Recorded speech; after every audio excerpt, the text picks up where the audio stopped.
Bharatiya Janata party రాష్ట్ర కార్యాలయంలో చాకలి ఐలమ్మ 129వ జయంతి ఉత్సవాలు ఆనవాయితీగా జరుపుతూ ఈ వృత్తిలో ఉండేటువంటి చాకలి సామాజిక వర్గానికి ఆ వృత్తులను కాపాడాలని, ఆ వృత్తులు ఇంకా ఆధునీకరించి ఈరోజు సంపద సృష్టించేటువంటి ఈ వర్గాలు ఏ కుల వృత్తుల మీద ఆధారపడి జీవిస్తున్నారో, నేత, గీత, మత్స, కమ్మరి, కుమ్మరి, వడ్రంగి, చాకలి, మంగలి, ఈ అన్ని వృత్తులను నరేంద్ర మోడీ గారు ఈ వృత్తులు లేని, ఈ కులాల మీద ఆధారపడేటువంటి వర్గాలు లేని సమాజమే లేదు. ఏ శుభకార్యాలైనా లేదైనా చివరికి చావుకైనా మరి దేవుడి కార్యక్రమాలకైనా ఈ వృత్తుల మీద ఆధారపడి ఏ శ్రమ జీవులుగా ఇవాళ కొనసాగుతున్నారో వారి జీవితాల్లో వెలుగు నింపేదానికి ప్రధానమంత్రి విశ్వకర్మ ఓ పథకాన్ని ప్రవేశపెడితే 20 లక్షల మంది దేశవ్యాప్తంగా ఈరోజు వారికి శిక్షణ కల్పించి స్టైఫండ్ ఇచ్చి 15,000 ఆధునికరమైనటువంటి పనిముట్లు వారికి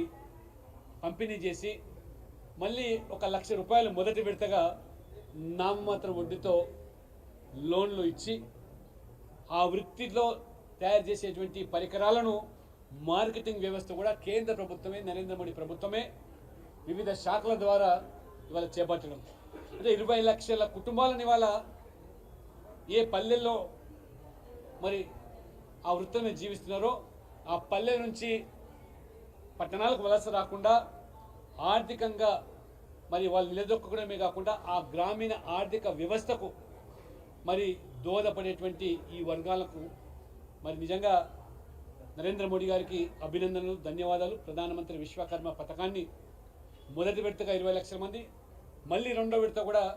వారు ప్రకటించడం జరిగింది. అయితే ఈరోజు మన రాష్ట్రంలో కూడా చాకలి ఐలమ్మ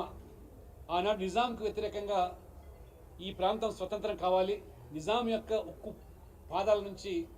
మరి విముక్తి పొందాలని చెప్పి మరి తిరుగుబాటు చేసి పోరాటం చేసినటువంటి వీరనారి చాకలి ఐలమ్మ.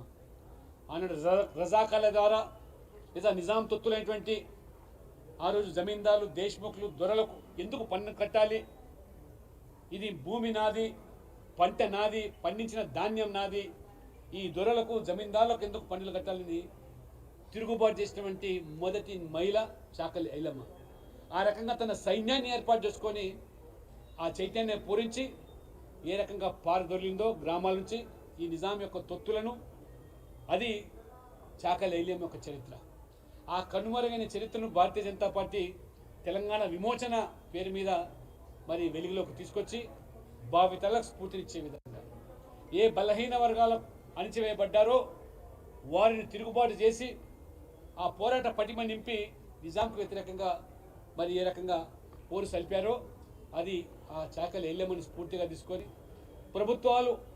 మరి ఇవాళ ఈ రాష్ట్రాన్ని పాలించే ప్రభుత్వాలు ఆ యొక్క రజాకార్ల వారసత్వంతో ఉన్నటువంటి మజ్లిస్ పార్టీకి తల ఒగ్గి ఇలాంటి వీర నారీల చరిత్ర చాకలి ఐలమ్మ కానీ, దొడ్డి కొమరయ్య కానీ, కొమరం భీం కానీ, షోయబుల్లా ఖాన్, వీళ్ళందరి చరిత్రను కూడా మరి ఏ రకంగా కాళ్ళ గర్భంలోకి మళ్ళీ కలిపినారో కేవలం ఈ మజ్లిస్ యొక్క కుతంత్రాలకు లొంగిపోయి రేవంత్ రెడ్డి గారు ముఖ్యమంత్రి గారు కూడా అనేకమైనటువంటి హామీలు ఇచ్చారు. ఇప్పుడు కొత్తగా సంతోషం,